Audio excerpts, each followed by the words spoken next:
rounds of the circuit, plus read aloud time. I, of course, ran this by my sister, that I was going to subject her son to this, and she was like, oh, sounds great.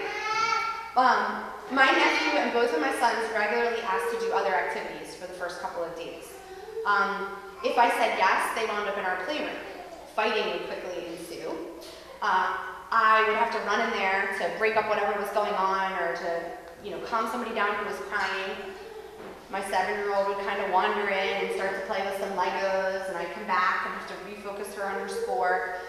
We were getting nothing done, and it was just, I was losing my mind. So I decided that I would insist that all 3 boys sat for 3 rounds of the circuit plus a read aloud, and that was where I was going to focus my attention.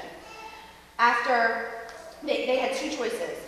They could either do the activity for 20 minutes, or they could sit in a specific seat and do nothing, which is really a timeout. A couple days of that, and they were thrilled to do the activity. And within 1 week, they were in a set routine, and they were immediately after breakfast asking me, when are we starting school? When are we starting school? And they would sit and do it every morning, which was great. We did have to do some timeouts, and I did have to be somewhat strict about it. But most children, after a couple days, will choose to do an activity that's put in front of them for a set period of time instead of sitting in timeout. I once heard a homeschooling joke. What is the difference between kids who went to preschool and those that did not? The kids that went to preschool know how to stand in line. At the time, I thought this joke was funny because it emphasized what a waste of money preschool was. It affirmed my choice. Why would you pay all that money to teach your kid how to stand in line? But after having a lot of preschoolers in my home and thinking about it for a while, I realized there's actually a big difference between kids who know how to stand in line and those that don't. A kid who doesn't know how to stand in line can't learn. Learning to stand in line or sit in a chair, learning to focus and control your impulses for first short periods of time and then longer periods of time is actually a really important skill. In fact, it's a necessary preschool skill before school. That's the sort of thing you need to teach your child before they start to learn academic skills. How to control themselves, how to focus on something. And so the most important thing the circuit teaches a child is self-discipline, or a Montessori concept called normalization. It helps the child to focus or calm themselves down and participate in a specific activity for a period of time. Some children need a lot of practice in this area. I have 2 of those. Others do not. I've been blessed with 2 of those, and the jury is still out on my baby, although I think she's going to be good. For a 3-year-old, learning to sit and play with one activity for 10 or 20 minutes in a set space is challenging, but very important. So teaching your child impulse control and setting boundaries is part of our duty as parents, and doing so sets the child up for success later in life. The circuit isn't about drilling academic skills. Recent studies have shown that drilling academic skills such as numbers and letters at younger and younger ages may actually result in lower long-term academic achievement for kids. Homeschooling mothers with multiple children typically don't have time to drill academic skills into the heads of 2, 3, and 4-year-olds. They're very busy with their older children. But the circuit doesn't do this anyway. It allows a child to spontaneously learn many different skill sets by forcing them to focus.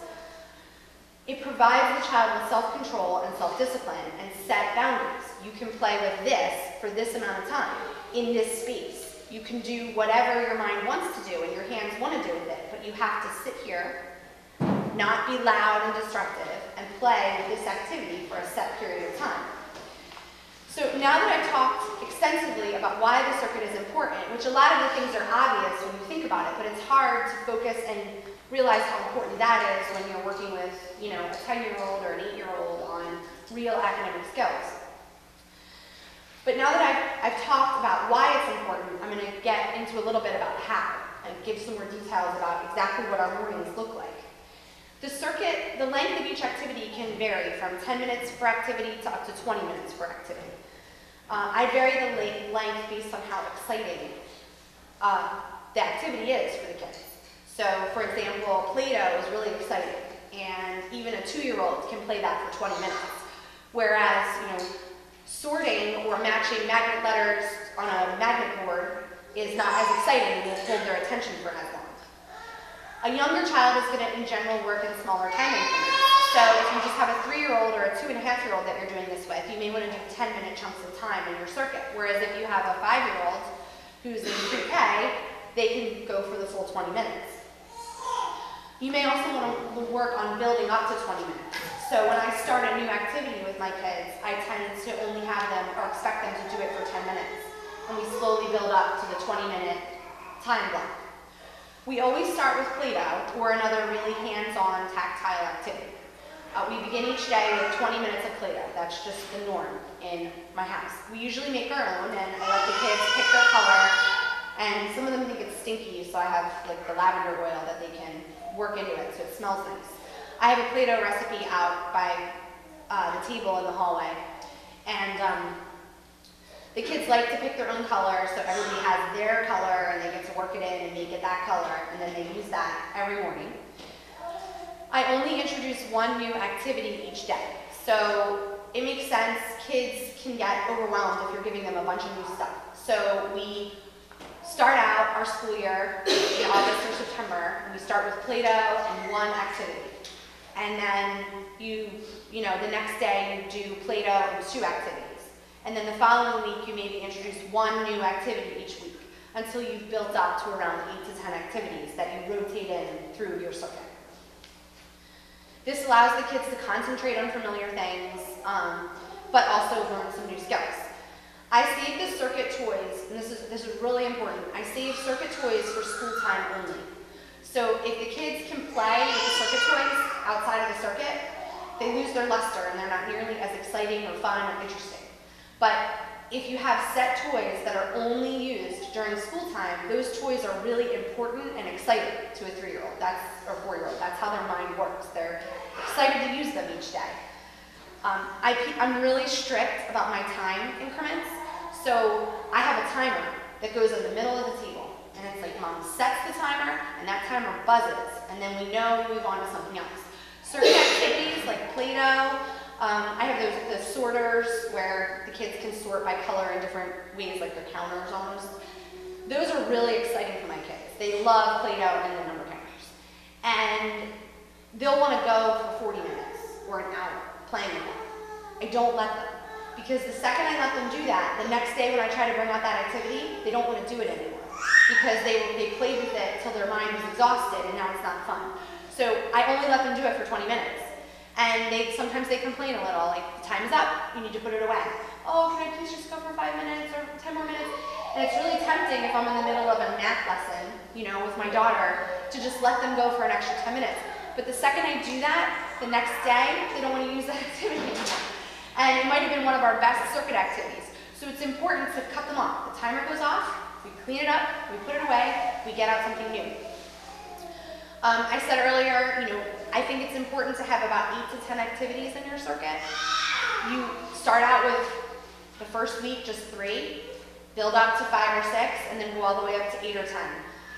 We start with Play-Doh every day, and I mentioned that already, but the Play-Doh is just great for the kids, and there's something about their hands moving and their brain starting to go.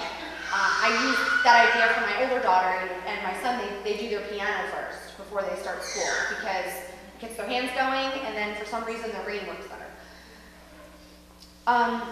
If you're really organized, you can make a schedule so that all the activities find their way into the circuit. I don't make a schedule. I'm just not that organized.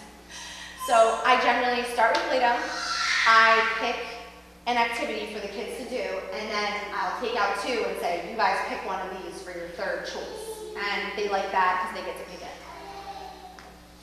If you're having trouble with the circuit and with the children staying focused for it, you might want to consider having an older child participate in each activity, and it sort of anchors it. And I do this in the beginning. When we first get our school year going, I'll pull my kindergartner or 1st grader into the circuit and say, you're going to do Play-Doh and the first 2 activities today, and then you're going to do, 1 or 2 subjects of your real schoolwork. So what happens is the younger kids watch the older kid doing the circuit, They say, oh, look, I can do that with a Play-Doh. I can do this.